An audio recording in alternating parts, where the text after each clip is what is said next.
Welcome to digital teacher जी। आप सभी का डिजिटल टीचर जी में बहुत बहुत स्वागत है। तो जैसा कि हम लोग पहले 2 वीडियो में बिजनेस रेगुलेटरी फ्रेमवर्क के बारे में पढ़ चुके हैं, ये मेरी तीसरी वीडियो है बिजनेस रेगुलेटरी फ्रेमवर्क पर, और ये बीकॉम के 3rd सेमेस्टर में कानपुर यूनिवर्सिटी के 3rd सेमेस्टर में पढ़ाया जाने वाला एक सिलेबस है, एक सब्जेक्ट है जिसको पढ़ाया जा रहा है। तो 3rd सेमेस्टर की जिस तरह से इन्फॉर्मेशन आई है कि बहुत जल्द उनके एग्ज़ाम होने वाले हैं, तो इससे पहले उनके एग्ज़ाम, आप लोगों के एग्ज़ाम हो, आप जल्द से जल्द तैयारियां शुरू कर दीजिए। और जो भी कमी रह जाती है, हम इस टाइम कॉस्ट अकाउंट की भी वीडियोस आपको प्रोवाइड करा रहे हैं, आप हमारे चैनल पर जाकर देख लीजिए, वहाँ कॉस्ट अकाउंट के जो क्वेश्चंस की वीडियो हैं वो भी हमने आपको प्रोवाइड कराई हैं, और भी बहुत सारी क्वेश्चंस की वीडियो हैं जो लगातार आती रहेंगी। फिलहाल हम चलते हैं आज के टॉपिक की तरफ। तो हमने पिछले 2 टॉपिक में हमने क्या पढ़ा था, उसके अनुबंध के बारे में पढ़ा था, और धारा 2, जो धारा 2 है उसके बारे में पढ़ा था। आज हम क्या पढ़ेंगे, आज हम पढ़ेंगे ठहराव। क्या पढ़ेंगे? ठहराव। इसे हम इंग्लिश में कहते हैं एग्रीमेंट। क्या कहते हैं हम इसे इंग्लिश में? एग्रीमेंट। तो एग्रीमेंट क्या होता है, सबसे पहले हम ये जानते हैं कि एग्रीमेंट होता क्या है। तो एग्रीमेंट क्या होता है? किसी ठहराव, किसी प्रस्ताव,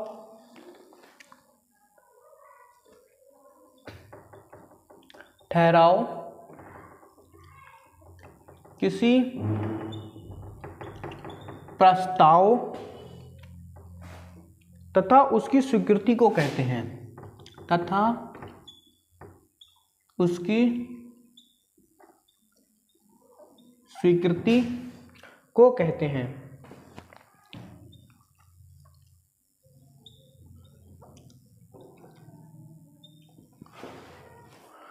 देखो क्वेश्चन समझिए, ठहराव किसे कहते हैं। अगर आपका क्वेश्चन आ जाता है ठहराव किसे कहते हैं, तो ठहराव कहते हैं, ठहराव किसी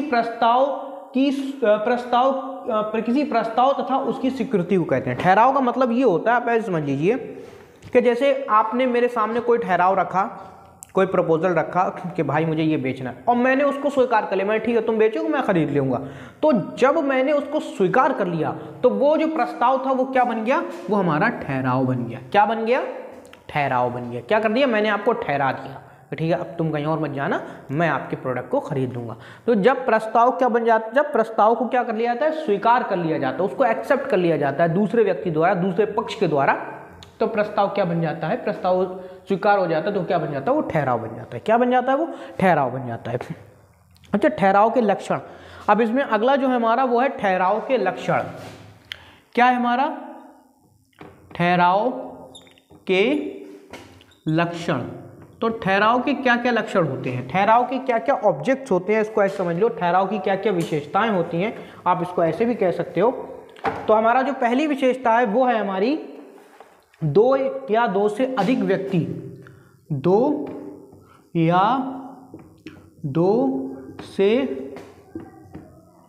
अधिक व्यक्तियों का होना। देखो ठहराव कहाँ होता है, ठहराव कहाँ पर होगा? ठहराव वहाँ पर होगा जहाँ पर 2 या 2 से अधिक व्यक्ति होंगे। मतलब एक प्रस्तावक होगा और एक स्वीकर्ता होगा, एक वो जो प्रपोजल रखेगा और एक वो जो प्रपोजल को एक्सेप्ट करेगा। तो ठहराव तभी हो सकता है जब 2 या 2 से ज़्यादा व्यक्ति हो। ठहराव अकेले आप नहीं कर सकते, अपने आप से कोई ठहराव नहीं होता है। 2 व्यक्ति होना चाहिए, एक प्रस्तावक जो प्रस्ताव लेकर जाए, प्रपोजल लेकर जाए, एक वो जो उसको एक्सेप्ट करे या स्वीकार करे, तभी क्या बन सकता है? तभी वो ठहराव हो सकता है, वरना ठहराव नहीं होगा। तो पहला क्या है? 2 या 2 से अधिक व्यक्तियों का होना। जब 2 या 2 से अधिक व्यक्ति होंगे तो क्या होगा? वो ठहराव प्रस्ताव बने। दूसरा है स्वतंत्र सहमति। दूसरा क्या है हमारा? स्वतंत्र सहमति। स्वतंत्र सहमति का मतलब क्या होता है? स्वतंत्र सहमति का मतलब ये होता है, स्वतंत्र सहमति का मतलब होता है कि जो भी प्रस्तावक है वो अपने प्रस्ताव को रखने में पूरी तरह स्वतंत्र हो, किसी तरह का उस पर कोई दबाव ना हो, किसी तरह से उस पर जोर जबरदस्ती ना की गई हो, और स्वीकर्ता जो हो, एक्सेप्ट करने वाला जो हो, वो भी क्या हो? पूरी तरह से स्वतंत्र होना चाहिए। स्वतंत्र होने का मतलब उसके ऊपर भी किसी तरह का कोई दबाव ना हो, कोई उस पर जोर जबरदस्ती ना हो, वो अपने मन से अगर स्वीकार करे तो क्या है? स्वतंत्र सहमति। अगर स्वतंत्र सहमति है दोनों की, प्रस्तावक की भी और स्वीकारकर्ता की भी, मतलब एक्सेप्ट करने वाले की भी अगर पूरा फ्रीडम है उसको भी, और प्रपोजल रखने वाले को भी अगर पूरी फ्रीडम है, तो ऐसा प्रस्ताव तो हमारा ठहराव कहलाया जा सकता है। लेकिन अगर किसी को जोर जबरदस्ती करके हम अगर उसका प्रस्ताव स्वीकार करवाते हैं तो ऐसा प्रस्ताव ठहराव नहीं कहलाएगा। अगला है हमारा तीसरा इसमें परिणाम।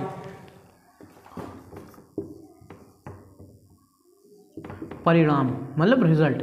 देखो इसका कुछ रिजल्ट भी निकल के आना चाहिए। अगर मैं कोई प्रस्ताव रख रहा हूं, उस प्रस्ताव का कोई ना कोई रिजल्ट भी तो निकलेगा। अगर उस प्रस्ताव का कोई रिजल्ट ही नहीं निकलता तो प्रस्ताव बेकार हो जाता, व्यर्थ हो जाता, व्यर्थनीय हो जाता है। क्यों हो जाता है? उस प्रस्ताव का कोई परिणाम कैसे निकलेगा? जैसे मान लो इस तरह से परिणाम निकलने का मतलब है कि दोनों पक्ष संतुष्ट होना चाहिए। जैसे मुझे जो वस्तु चाहिए थी वो मुझे वस्तु मिल गई तो मैं संतुष्ट हो गया, दूसरे वाले व्यक्ति को क्या मिल गया? उसको पैसे मिल गए, वो संतुष्ट हो गया। मतलब स्वीकारकर्ता ने पैसे देकर वस्तु ले ली और दूसरे वाले ने वस्तु बेचकर पैसा पा लिया, या वस्तु को एक्सचेंज कर लिया, कुछ भी कर लिया। मतलब ठहराव परिणाम को, उसका कोई परिणाम निकलना चाहिए, उसका कोई रिजल्ट निकलना चाहिए। उसका क्या रिजल्ट निकला? तो ये हमारा अगला टॉपिक है ठहराव के प्रकार। ठहराव कितने प्रकार के होते हैं इसके बारे में हम जानेंगे। तो हमारा पहला है उत्तरदायित्व के आधार पर ठहराव कितने प्रकार के होते हैं। तो उत्तरदायित्व के आधार पर ठहराव दो प्रकार के होते हैं, एक पक्षीय ठहराव और द्विपक्षीय ठहराव। एक पक्षीय ठहराव क्या होता है, द्विपक्षीय ठहराव क्या होता है, इसको पढ़ते हैं कि जब ठहराव जब किसी प्रस्ताव को एक ओर से, जब किसी प्रस्ताव को क्या कर लिया जाता है, एक ओर से वचन या प्रतिफल का पालन हो जाता है तथा दूसरी ओर से वचन और प्रतिफल का पालन करना बाकी रहता है। इसको क्या है कि एक ओर से कोई वचन का पालन हो चुका है लेकिन दूसरी ओर से अभी नहीं हुआ। इसको ऐसे समझो, जैसे मैंने कहा मैं वचनदाता हूं, वो वचन गिरता है, या ऐसे समझ लो मैं प्रपोजल लेकर गया और वो प्रपोजल को स्वीकार करने वाला है। प्रपोजल में क्या हुआ? प्रपोजल में मैंने ये लिखा कि प्रपोजल में ये लिखा हुआ है कि मैं 10 बोरी आलू उस व्यक्ति को दूंगा और वो मुझे पैसे देगा। इतना लिखा हुआ है हमारे ठहराव में। अब मैंने क्या करा, मैंने अपनी तरफ से क्या करा, 10 बोरी आलू उसके घर भिजवा दिए, लेकिन अभी उसके पैसे आना बाकी है। तो मैंने क्या करा, अपनी तरफ से जो मैंने वचन दिया था कि मैं 10 बोरी आलू दूंगा, वो मैंने वचन क्या करा, निभा दिया। अब उसकी तरफ से वचन निभाना बाकी है। इसका मतलब यह है कि एक ओर से वचन अभी हो चुका है, एक पक्षीय ठहराव में एक तरफ से उस वचन का पालन किया जा चुका है, अभी दूसरा पक्ष अपने वचन का पालन करेगा। समझ में आ गया? आगे चलते हैं। द्विपक्षीय ठहराव। द्विपक्षीय ठहराव क्या होता है? द्विपक्षीय ठहराव जब ठहराव दोनों पक्षों से दोनों तरफ से अपने अपने वचन का पालन करना बाकी रहता है। मतलब मैंने एग्रीमेंट किया है कि मैं उनको 10 बोरी आलू दूंगा, उन्होंने एग्रीमेंट किया कि वो मुझे पैसे देंगे, लेकिन अभी तक ना उन्होंने पैसे दिए ना मैंने अभी तक आलू भेजे हैं। दैट मीन अभी दोनों तरफ से वचन का पालन होना बाकी है। तो ऐसा पार कहलाता है, द्विपक्षीय ठहराव के नाम से जाना जाता है। अगला रचना के आधार पर। रचना के आधार पर ठहराव कितने प्रकार के होते हैं? तो रचना के आधार पर ठहराव दो प्रकार के होते हैं। तो अभिव्यक्त ठहराव होता है। अभिव्यक्त ठहराव में क्या होता है, जब इच्छा लिखित या मौखिक रूप से स्पष्ट शब्दों में वचनदाता और वचनग्रहीता द्वारा प्रकट की जाती है। मतलब जब हम अपने ठहराव को लिखित या मौखिक रूप से स्पष्ट भाषा में दोनों के सामने रखते हैं तो ऐसा ठहराव हमारा अभिव्यक्त ठहराव कहलाता है। गर्भित ठहराव का मतलब क्या होता है? ऐसा ठहराव जिसमें कोई भी बात ना तो लिखी जाती है ना ही बोलकर प्रकट की जाती है, केवल और केवल पक्षकार के आचरण और उसके काम करने के ढंग पर निर्भर करती है। जैसे मैंने किसी को कहा भाई मुझे ये सामान भेज देना, कोई ठहराव नहीं हुआ, लेकिन मुझसे मालूम है कि वो अगर मुझे सामान भेजेगा तो मैं उसको पैसे दे दूँ। मतलब मेरा आचरण देखकर, मेरे काम करने का तरीका देखकर वो मेरे ऊपर भरोसा करके वो मुझे सामान भेजता हूँ, मैं उसे पैसे भेजता हूँ। मतलब जहाँ पर ना कोई बात लिखी गई है ना ही बात कोई बोलकर बताई गई है, बस मैंने कहा और उसने मुझे भेज दिया। तो ऐसे जहाँ पर कोई स्पष्ट शब्दों में कोई बात नहीं हुई है, ऐसा ठहराव हमारा गर्भित ठहराव होता है। अभिव्यक्त ठहराव जहाँ पर लिखित या मौखिक, लिखित भी हो सकता है या मौखिक रूप से स्पष्ट शब्दों में, ये चीज याद रखिएगा, स्पष्ट शब्दों में बोलकर या लिखकर बताई गई हो, ऐसा ठहराव क्या कहलाता है? अभिव्यक्त ठहराव के नाम से जाना जाता है।